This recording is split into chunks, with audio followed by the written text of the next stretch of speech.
Hello, Vital MTB.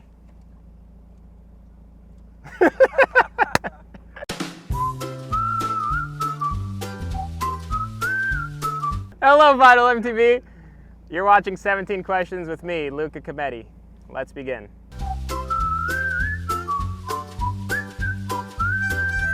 Similar to, holy shit, I think a bomb just went off. Question 1. We heard you used to race downhill at the World Cup level. What's your best World Cup finish? Include year and venue. I have no idea what my best World Cup finish is. I think one year at World Champs in Andorra, I think 2015, I got 32nd maybe, or 26th. I don't know. All I remember is I was in the hot seat and Mick Hanna knocked me out of the hot seat by like 10 seconds. And I was like, well, that's a cool guy to get knocked out of the hot seat by. So, and I think I beat Sam Hill that race too. I was like, whoa, I beat Sam Hill in a race. That's pretty cool. But then like you have a bunch of like fast British dudes that aren't there. So like, I feel like it's a little easier to do better at World Champs if you make it to World Champs.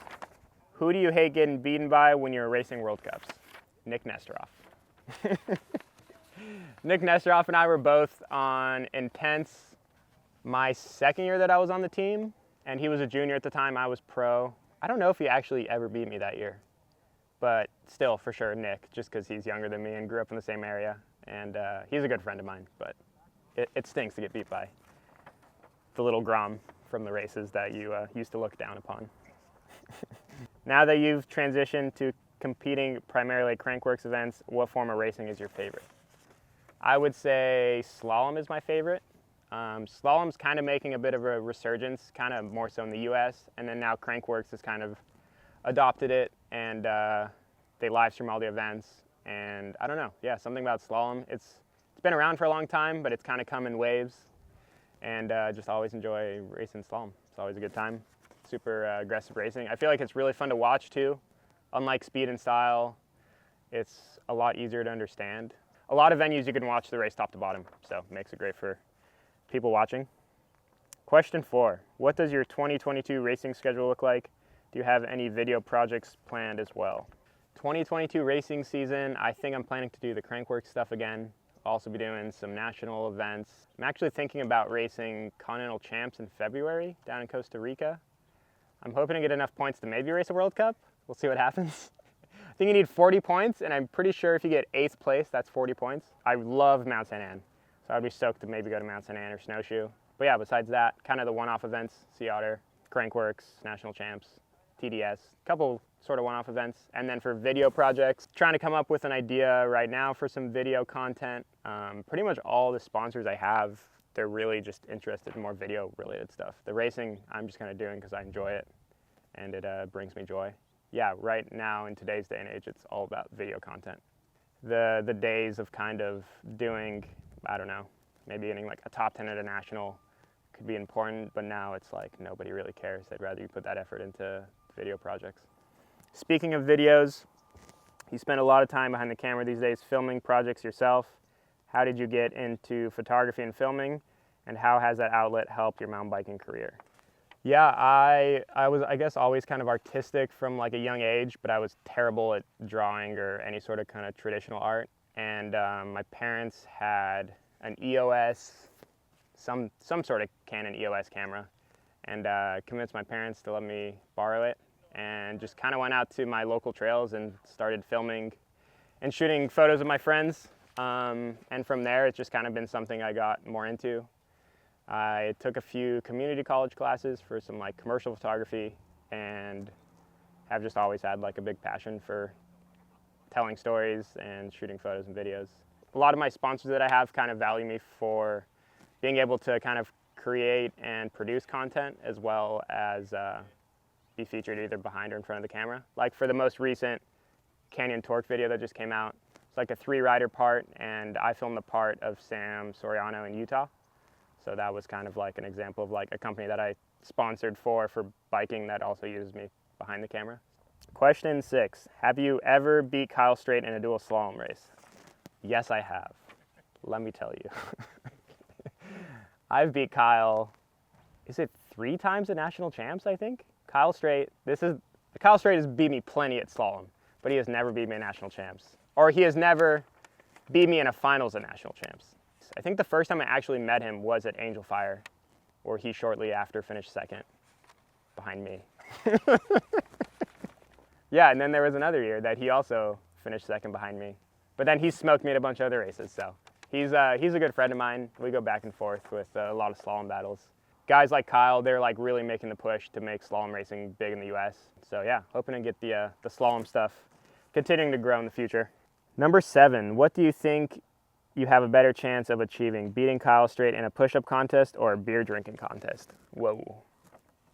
Well, I know for sure not in a beer drinking contest, but if Kyle has about 10 to 12 beers, he could probably beat me in a push-up contest. I think I've seen some videos of Kyle doing one-handed push-ups while drinking beer, which I don't know if I got that.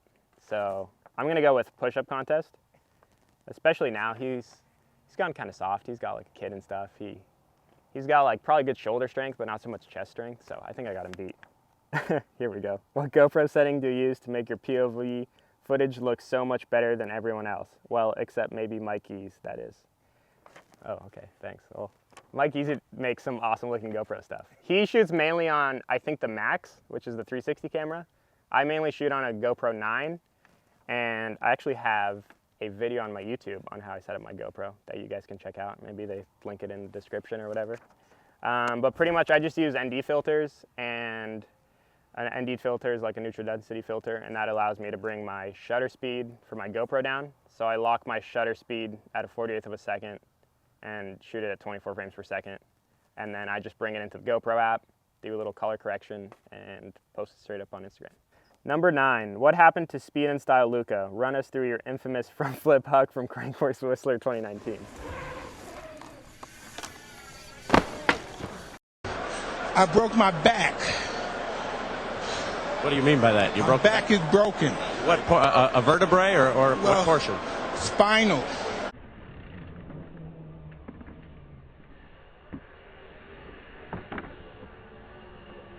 Yeah, so yeah, Crankworx 2019. I'd done a few front flips to, I think, airbags and foam pits and stuff, but I'd never done one to dirt. And I think I told a few people that day, or that week leading up, I told a few people like I want to do a front flip, and the first jump was like this big step up, and I was like, I think I could front flip that thing. And I think everybody thought that I couldn't, and I kind of couldn't, but I did it once. I came up super short, but I rolled out of it. And then I went to do it the second time, and I super under-rotated and back flopped. Yeah, straight to my back. Was feeling pretty rough, but just kind of went back up the hill, and then I was like, well, I'm not gonna front flip that thing anymore. So I just went and did a regular flip on it, and haven't done a flip to dirt since then. But maybe we'll bring it back. I'm still like really consistent with them into like an airbag, but every time I think about doing one to dirt again, it just scares me. But maybe I'll get the goalie pads out, the hockey goalie pads, and try some more to dirt. This year, you could not compete in the Straight Acres Dual Slalom event because of issues with your back. What's going on with your back? How freaking old are you these days? Yeah, I feel pretty old. No, I'm actually feeling a lot younger than I did a few months ago. Yeah, so at Kyle's event, I kind of came in with like a bit of back pain. I did a few weeks of coaching out at Highland, and then did like pink bike first impressions, maybe bleep out the pink bike. I did a film project at Killington for a competing company that is not Vital on TV. And then came home and I was like, man, my back's kind of bothering me, but I was like, well, I'm not gonna miss this race. And so I went to the race, back was still feeling pretty terrible, kind of pushed through it, and then as I got into the rounds of racing, my back just started to go super downhill, and ended up actually pulling out of the race because I was thinking like, even if I get past rounds, like it's just gonna keep getting worse. It got like 10 to 20% worse every run I did. Ended up going to visit Sten Kramer. He's done a lot of work on mountain bikers. He's actually a mountain biker out of Laguna as well. He's got a practice in Newport Beach. And he pretty much got an MRI ordered for me and saw that I had a 10 mil herniation between S5L1, I want to say, down low. It's like pretty commonplace. I guess herniated discs are like pretty popular at a younger age. Apparently you don't actually get them when you're older, so it's more common for younger people. Luckily I was able to avoid surgery. My condition improved quite a bit pretty quickly. I think after like 3 months I was already feeling pretty good. I got a cortisone shot, and then I just did some PT at home, tons of stretching, tons of taking took a bunch of supplements, just really cleaned up my diet and just tried to do everything I could to heal it. And now it's feeling really good. I've been pushing it pretty hard. I got back into the gym, been digging, been riding a bunch, and it's been good. So we noticed you always ride in a full face helmet these days, even when riding trail bikes or dirt jumps. When and why did you start doing that? Actually, it's because of this guy behind the camera. He blasted his face off at our local trails, and I was like, well, Jason Schroeder, he's like a better bike rider than I am, and so like I guess I should probably start wearing a full face. Debatable. And for the longest time, I could not stand enduro full faces because I just thought they looked absolutely atrocious. But 100%, and now like a bunch of other brands, but like I run the 100% one. They have like a great looking enduro helmet, and it's pretty ventilated. And I feel like nowadays I'm mostly riding trail bikes, and I'm usually riding like faster than I would want to ride in a half shell. And so I just try and ride a full face as much as I can. Unless it's like excruciatingly hot, I'll just try and wear full face whenever I can. Tell us why Mazda Miatas are the best bang for your buck car you can buy. This is my NA 1990 Mazda Miata. I bought it for $1,800, and it's been the best $1,800 investment of my life. I was just doing some work on it recently and was worried I blew a water pump, but I topped the coolant back off and it doesn't seem to be leaking. So hopefully this thing will give me another 100,000 miles. We'll see. It's already got 170,000 on her. Number 13, what is a trend in mountain biking that you can't stand these days?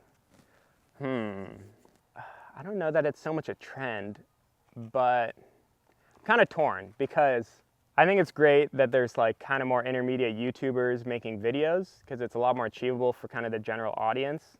But I guess it is also disheartening when companies see more value in an intermediate like YouTube dude than in like a pro rider who's been like trying to perfect their craft for a long time.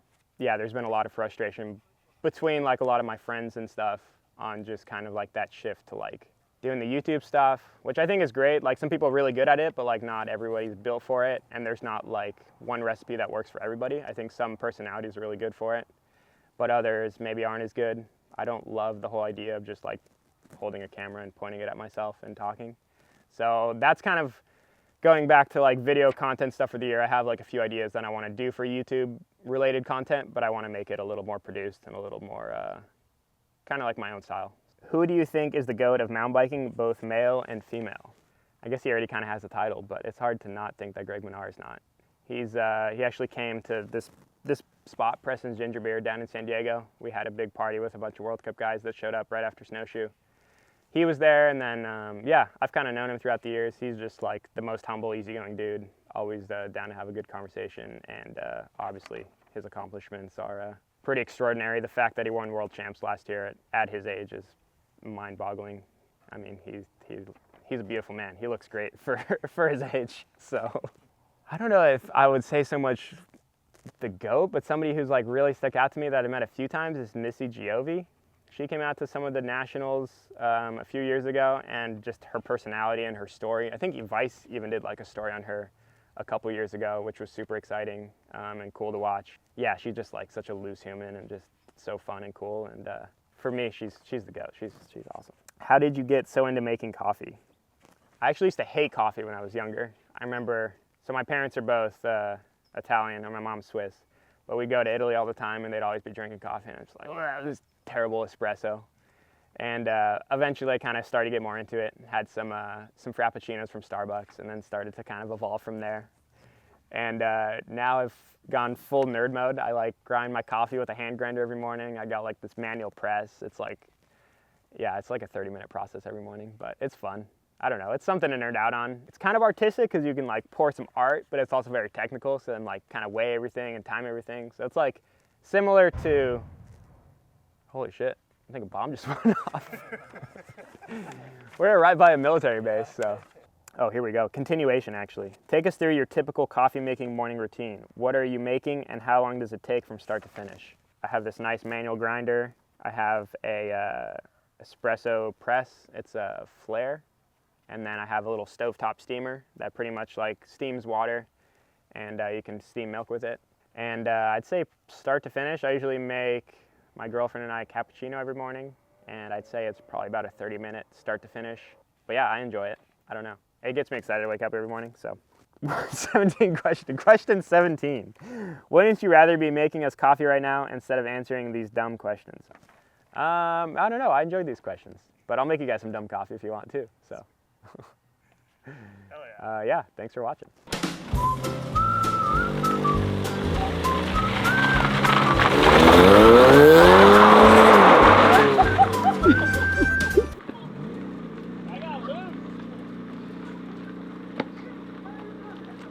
I was just like, no!